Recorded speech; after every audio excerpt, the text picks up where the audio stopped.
Morning, brothers and sisters in Christ. I'm up here on Yahoo News and I actually saw this story last night and I wanted to share it with you all. It says 3 rockets hit U.S. Embassy and protests hit Iraqi capital. Now, in light of the recent death of Kobe Bryant, I want to let people know that no, I'm not trying to make light of what happened to him.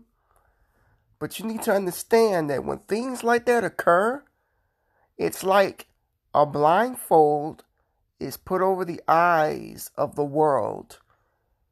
But that doesn't mean that everything just stops. It doesn't mean that things are not happening behind closed doors while others are mourning, while others are upset, while others are giving tribute. Because that's going to be happening for quite some time.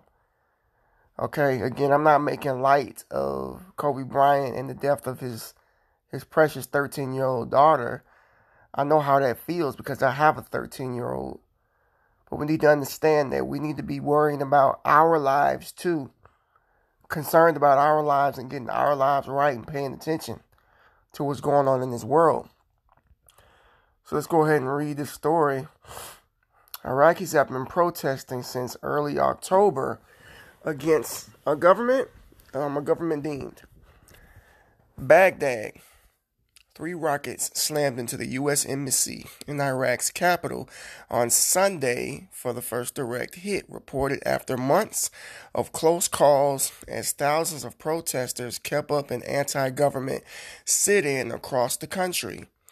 The attack marked a dangerous escalation in the spree of rocket attacks in recent months that have targeted the embassy or Iraqi military bases where American troops are deployed.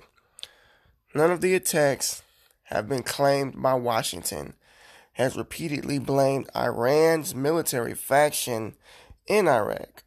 So, nobody has necessarily claimed responsibility for this yet. I mean, it did just happen yesterday.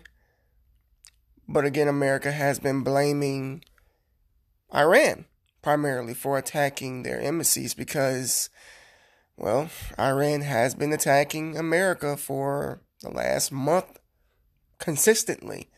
So it only makes sense to accuse them of doing so. On Sunday, 1 rocket hit an embassy cafeteria at dinner time while 2 others landed nearby, a security source told AFP. A senior Iraqi official told AFP at least one person was wounded, but it was not immediately clear how serious the injuries were or whether the person was an American national or an Iraqi staff member working on the mission. So we don't know, folks, whether anybody was killed. Number 2, we don't know whether the person that was wounded was an American or wasn't an Iraqi. And regardless of whether it was an American or whether it was an Iraqi, listen, let's have regards for human life.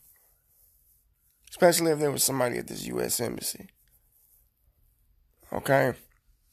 But we already know if it was an American soldier or citizen, it would be some serious problems. The U.S. Embassy did not immediately respond to the request for the comment.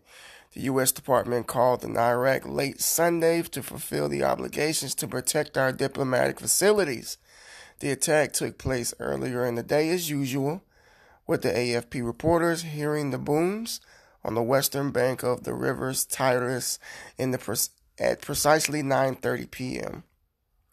Iraqi Prime Minister Adil Abdul Mahdi and Speaker of Parliament Mohammed Hasbullah both condemned the incident, saying it risked dragging their homeland into war. Iraq has already began to drag worrying tit for tat between the U.S. and Iran for the last month. You got to remember something. Iraq don't want anything to do with this.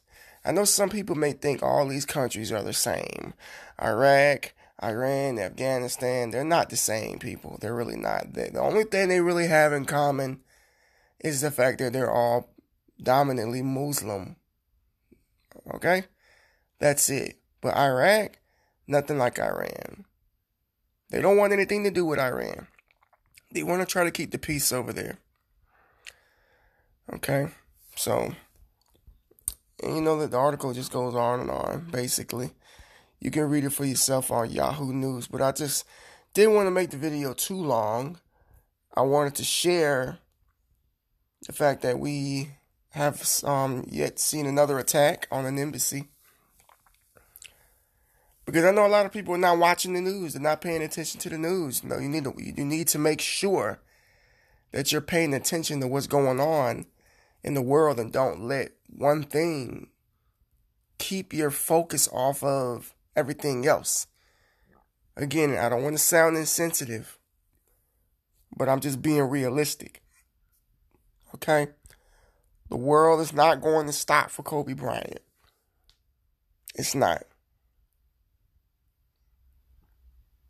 Your life matters too.